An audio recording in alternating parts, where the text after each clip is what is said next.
If you're currently new to Monday.com, or let's say you just get started, you'll most likely find yourself using the free plan. And if at any point in time you want to upgrade, this is super easy to do. Let me show you how to do that. Once you're on your homepage, you will see plans on the upper left hand side. You can click and access plans from here. So you can click on that and you'll be able to see the plans, and you can choose whichever plans you want.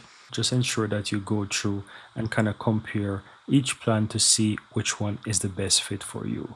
Once you go ahead and you find a plan that you want, just go ahead and click on the plan to ensure that it's selected.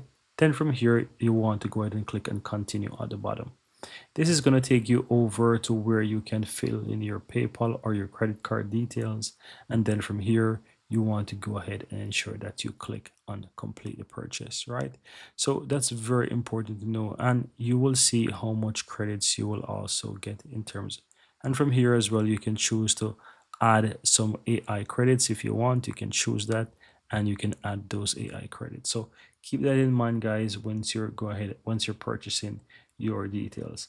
I also want to recommend that if you are a business, you want to set up your invoice details. So here you will see right here that you can enter your card details and so forth. But if you're a business, go ahead and expand this, fill in your company details right here, and postal code, your VAT number if you have that, and select your country. Depending on whichever country you are, you'll need to fill in whatever details corresponding to your business. That's going to ensure that it reduce the VAT, or let's say make you don't pay the VAT if you're a business.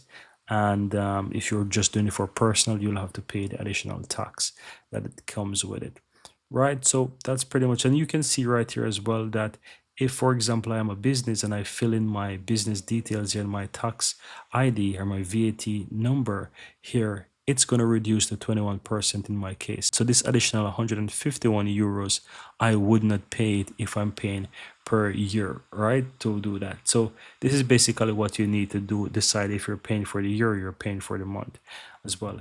And this can be decided once you decide how you want to pay, whether it's monthly or yearly, you can choose, right? That's pretty much it, guys. Very easy and very simple.